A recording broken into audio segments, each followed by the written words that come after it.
పెంటంతా నువ్వు కడుక్కొని వెళ్ళిపోతే చాలా ఉత్తమంగా ఉంటుందని నేను ఫీల్ అవుతున్నాను. అంటే అతను ఎప్పుడు ఇంట్లో హీరోయిజం చూపెట్టాడా, లేకుంటే మీకు కావాలని మిమ్మల్ని ఇబ్బంది పెట్టడానికి హీరోయిజం చూపెట్టాడా? సార్ అసలు ఇప్పుడు అతను సినిమాల్లోకి అమ్మాయిల కోసమే వెళ్ళాడా అనే డౌట్ కూడా నాకు వచ్చిన రోజులు ఉన్నాయి. ఎందుకంటే అతను ఇంజనీరింగ్ మొత్తం నేను పొలిటీషియన్ అవుతా అని చెప్పుకొని తిరిగేవాడు నాతో. సడన్గా నేను డబ్ స్మాష్లో నాకు ఫాలోవర్స్ రాగానే, నాకు ఇన్స్టాగ్రామ్లో ఫాలోవర్స్ రాగానే నన్ను చూసి కుళ్ళుకున్నాడో ఏంటో కానీ నేను సినిమా ఇండస్ట్రీకి వెళ్తా అన్నాడు. వెళ్ళండి గుడ్, వెళ్ళాడు. నా హెల్ప్ లేకుండా ఏమీ లేదు, నా ఎంకరేజ్మెంట్ లేకుండా లేదు, నా మోటివేషన్ లేకుండా లేదు. వెళ్ళిన వ్యక్తి వచ్చినాక నేను సినిమా హీరో అయిపోయా, నన్ను ప్రొడ్యూసర్ కూతురు కదిలిస్తుంది, లేకపోతే నాకు 100 కోట్లు ఉన్న మ్యాచ్లు వస్తున్నాయి, నువ్వు ఏదైనా చేసుకో, ఇది నీ లైఫ్, నీ పర్సనల్ చాయిస్ అన్నప్పుడు నువ్వు నన్ను పెళ్లి చేసుకోకూడదు, బిడ్డను కనకూడదు. కన్నప్పుడు ఒక క్లారిటీ ఇవ్వు.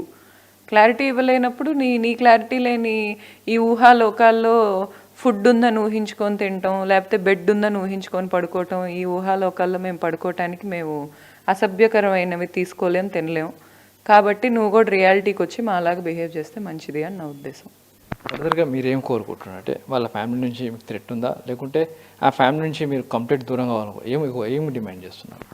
సార్ నేనేం డిమాండ్ చేస్తున్నానంటే, ఇప్పుడు వాళ్ళు నన్ను హింస పెట్టాలి అనే స్కోప్ అనే థాట్లో ఉన్నారు. వాళ్ళ ఫాదర్ థాట్ ప్రాసెస్, అతని థాట్ ప్రాసెస్, ఈ అమ్మాయిని మేము హింస పెట్టాలి ఎందుకంటే మేము మగాళ్ళం, ఇది ఒక ఆడది, మేము హింస పెడతాం అనే పాయింట్లో ఉన్నారు. నేను కూడా ఎదురు తిరగలేదు.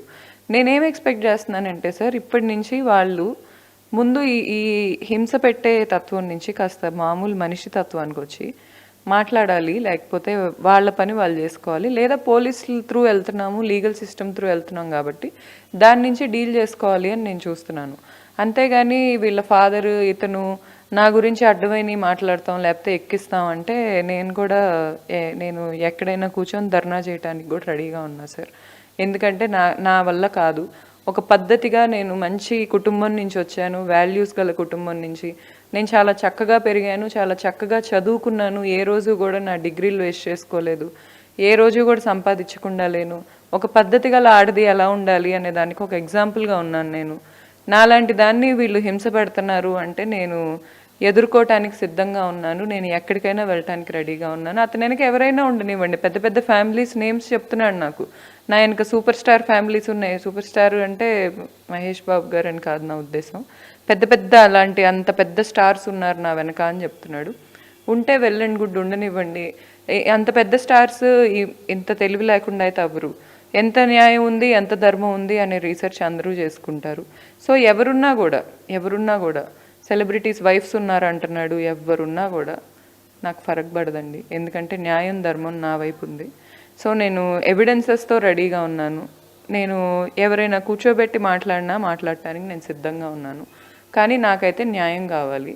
అతను ఎలాంటి ట్రాన్సాక్షన్స్ నా దగ్గర నుంచి తీసుకున్నాడో అతను సెటిల్ చేయాలి.